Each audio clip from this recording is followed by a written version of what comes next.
আসসালামু আলাইকুম রহমতুল্লাহি ওবরকাতুহু। সম্মানিত দর্শক, শেখ হাসিনার জমানায় তৈরি জুয়াম ঘর বা আজাবের ঘর যেটাই বলেন না কেন, সেই কথিত আয়না ঘরে এই সময়ে এসে ডক্টর মোহাম্মদ ইউনূস এবং তার সঙ্গে দেশি বিদেশি সাংবাদিক এবং আয়না ঘরে যারা বিভিন্ন সময় আটক ছিলেন তাদেরকে নিয়ে তিনি সেখানে গিয়েছেন এবং সেই দৃশ্য পত্রপত্রিকায় এসেছে এবং এগুলো নিয়ে সারা দেশে পক্ষে বিপক্ষে ভীষণ রকম বিতর্ক হচ্ছে। মূল ব্যাপারটা হলো যে যারা সেখানে ছিলেন ৩ জন গুরুত্বপূর্ণ ব্যক্তি। ব্রিগেডিয়ার আজমি গোলাম আজম সাহেবের ছেলে। তো তিনি সেখানে গিয়েছেন, সাক্ষ্য দিয়েছেন কিভাবে তার প্রতি জুলুম এবং অত্যাচার করা হয়েছে সেই জিনিসগুলো তিনি মিডিয়াতে আবার ওখানে গিয়ে দাঁড়িয়ে বলেছেন। জনাব সালাউদ্দিন কাদের চৌধুরী সাহেবের ছেলে হুম্মাম কাদের, তিনি বলেছেন যে তিনি সেখানে ছিলেন, তাকে কি শর্তে মুক্তি দেওয়া হয়েছে এবং তিনি পয়েন্ট আউট করছিলেন যে এই জায়গাতে এইভাবে তিনি ছিলেন। এরপর জামাত নেতা যাকে ফাঁসি দিয়ে হত্যা করা হয়েছে, মীর কাসিম আলী সাহেবের ছেলে ব্যারিস্টার আরমান, তো তিনিও সেখানে গিয়ে সবকিছু বলেছেন।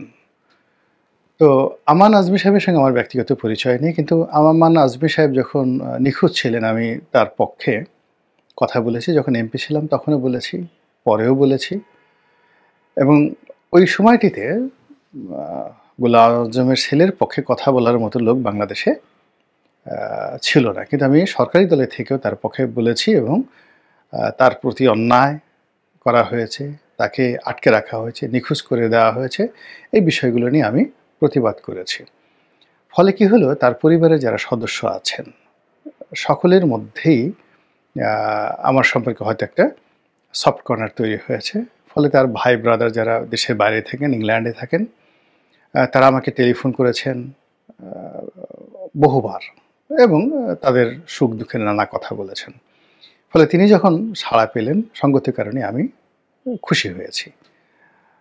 আর হুম্মাম কাদের চৌধুরীর সাথে সম্পর্ক নানাভাবে, তার বাবার সঙ্গে আমার খুব ভালো সম্পর্ক ছিল আমি যখন সাংবাদিক ছিলাম তখন। আবার সংসদ সদস্য হিসেবে আমরা একই পার্লামেন্টে ছিলাম। তারপরে তার হুম্মাম কাদেরের যে মা, তার সঙ্গে আমার একসময় পরিচয় ছিল। এই পুরো পরিবারটির সঙ্গেই আমার ব্যবসায়িক সম্পর্ক ছিল। সালাউদ্দিন কাদের চৌধুরী, সাইফুদ্দিন কাদের চৌধুরী, গিয়াস কাদের চৌধুরী, জামাল উদ্দিন কাদের চৌধুরী, সবার সঙ্গেই। তো সেই সুবাদে হুম্মাম আমার অনেকটা বড় ভাইয়ের ছেলের মতো। তার প্রতি একটা আপত্তিচিহ্ন যখন সে নিখোঁজ হলো, সঙ্গতির কারণে আমি খুব বিমর্ষ হলাম এবং প্রতিবাদ করলাম। যাক, সে বের হয়ে এসছে। আর আরমানের সাথে সম্পর্কটা আরও বেশি। এর কারণ হলো আরমানের বাবা এবং আমি যেহেতু পাশাপাশি ছিলাম 50 দিন, ওই সময়টাতে আরমান যেতেন, তারপরে তার মা যেতেন, পরিবারের লোকজন যেতেন। তাদের বাসা থেকে যে সকল খাবার যেত আমরা ভাগাভাগি করে খেতাম। আমার খাবার যখন যেত তারাও ভাগাভাগি করে খেতেন এবং এগুলো নিয়ে আমি অনেকগুলো লেখা লিখেছি। আমার যে বই লিখেছি জেলখানা থেকে বের হয়ে, সেখানে লিখেছি, পত্রপত্রিকায় লিখেছি। তো সেক্ষেত্রে আরমানের তিরোধান হয়ে যাওয়া বা তাকে সেই আয়নাঘরে ঢোকানো, এই জিনিসগুলো আমাকে ভীষণ রকম মর্মাহত করেছে। ফলে যখন এই সকল ভিকটিম যারা রয়েছেন তারা সেখানে যাচ্ছিলেন, কথাবার্তা বলছিলেন, সঙ্গতির কারণে আমি এক ধরনের একটা নস্টালজিয়ার মধ্যে পড়ে গিয়েছিলাম। কিন্তু সামাজিক মাধ্যমে গিয়ে দেখলাম যে এই আয়না ঘর নিয়ে অনেকগুলো আয়নাবাজি হয়েছে, যা কিনা ডক্টর মোহাম্মদ ইউনূস সরকারের জন্য রীতিমতো বিব্রতকর। কেন আমি সেটা বলছি? সেটি হলো, এই আয়না ঘরে তিনি যে গিয়েছেন, তিনি স্বেচ্ছায় যাননি। বিদেশে যারা ইনফ্লুয়েন্সার রয়েছে, ইউটিউবার রয়েছে, বিশেষ করে পিনাকি রয়েছে, তো তাদের পক্ষ থেকে একটা দাবি তোলা হয়েছিল যে আপনাকে যেতে হবে অমুক তারিখে এবং অবশ্যই যেতে হবে।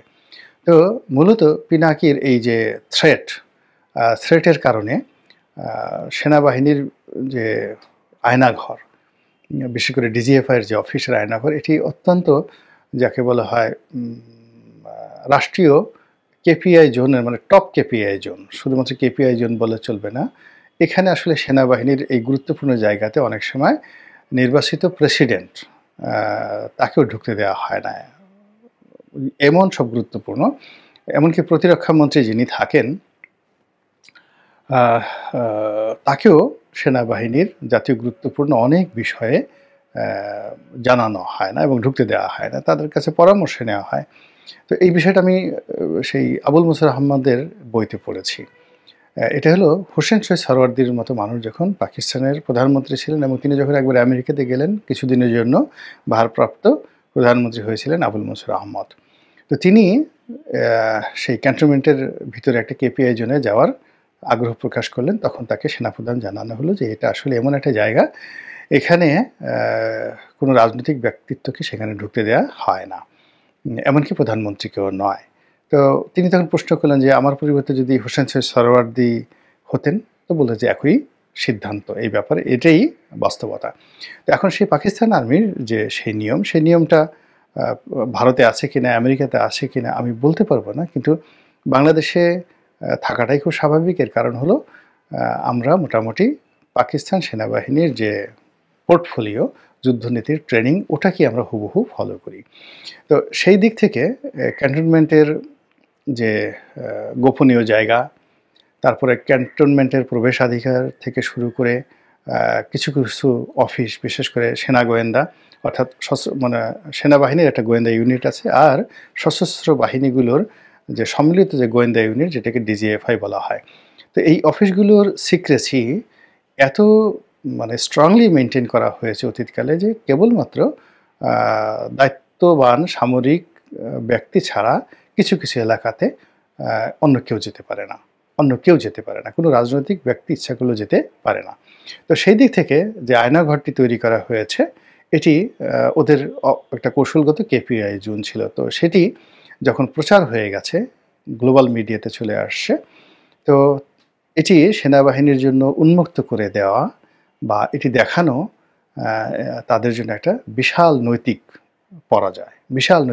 ফলে এই বিষয়টিকে অ্যাভয়েড করার জন্য সেনাবাহিনী সর্বোচ্চ চেষ্টা করেছে। কিন্তু এখন এটি যেভাবে প্রসারিত হয়েছে এবং যেভাবে আন্তর্জাতিক মিডিয়াতে চলে গেছে, গুম খুন কমিশনে চলে গেছে, যেভাবে বিশ্বের মানবাধিকার কমিশনে চলে গেছে, জাতিসংঘ এটার সঙ্গে যেভাবে জড়িত হয়ে গেছে, ফলে এই আয়নাঘরের সাথে সম্পৃক্ত কর্মকর্তা কর্মচারী, বিশেষ করে বাংলাদেশ সেনাবাহিনী, তারা মারাত্মকভাবে ক্ষতিগ্রস্ত হবে। এবং আগামী দিনে সেনাবাহিনীর যে সার্বভৌমত্ব বা তাদের যে একছত্র ক্ষমতা, এটি প্রয়োগ করার ক্ষেত্রে তারা 100 বার চিন্তা করবে এই ঘটনার পরে। এই গেল আয়নাঘর নিয়ে পিনাকির কথা মতো সেখানে যাওয়া এবং পুরো বিষয়টি মিডিয়াতে চলে আসার কারণ। দ্বিতীয়ত হলো যে এখানে যে বিষয়গুলো এসেছে সেটি হলো সমালোচকরা বলার চেষ্টা করছে যে আয়নাঘরকে মডিফাই করা হয়েছে। এখানে এগুলো আয়নাঘরের মতো নয়, এখানে তোয়ালে আছে, বড় রুম আছে, ফ্যান আছে। তো এখানে আসলে কোনো মানুষ যদি খাটের উপরে এভাবে ঘুমায়, তারা যেভাবে বর্ণনা করা হয়েছে নৃশংস, কবরের চেয়ে ছোট একটা ঘরের মধ্যে তাদেরকে এভাবে রাখা হয়েছে, যে দৃশ্য ওখানে দেখানো হয়েছে সেই দৃশ্যের সঙ্গে সেই নির্মমতা মিলেনি। তাহলে এখানে যে মডিফাইটা করা হয়েছে, কিছু ওয়াল ভাঙা হয়েছে, কোনো রুমকে বড় করা হয়েছে, তারপরে কিছু বাথরুম সেখানে প্যান বসানো হয়েছে, সেখানে আবার হাফ দেয়াল তৈরি করা হয়েছে। এই বিষয়গুলো নিয়ে আসলে বলার চেষ্টা করা হয়েছে যে এই ঘটনার মাধ্যমে মূলত শেখ হাসিনার জমানাতে যে সকল কর্মকর্তা এই সকল কাজ করেছেন তাদেরকে একটা সেফ এক্সিট দেওয়া হয়েছে এবং কার্যত শেখ হাসিনাকে ফেভার করা হয়েছে, এরকম একটি পক্ষ বলার চেষ্টা করছে। অপরপক্ষ ওখানে একটা স্টিল চেয়ার নেওয়া হয়েছে, এটা আমার মাথায় ঢুকে, আমি নিজেও এটা নিয়ে চিন্তা করেছি যে ওই স্টিল চেয়ার বলা হচ্ছে ওটার মধ্যে একটা মোটর আছে, ওই মোটরে বসিয়ে প্রচণ্ডভাবে ঘোরানো হয় যাতে তার মাথায় ঘুরতে থাকে। ভালো কথা, তো সেটা স্টিলের তৈরি হবে কেন? আবার কেউ বলছে যে ওই মোটরটা শুধু ঘুরে নয়, মোটরটা আবার স্টিলের চেয়ারকে গরম করার ফলে ওটা হিটেড হয়ে যায়। আবার কেউ বলছে ওটা দিয়ে ইলেকট্রিক শক দেয়।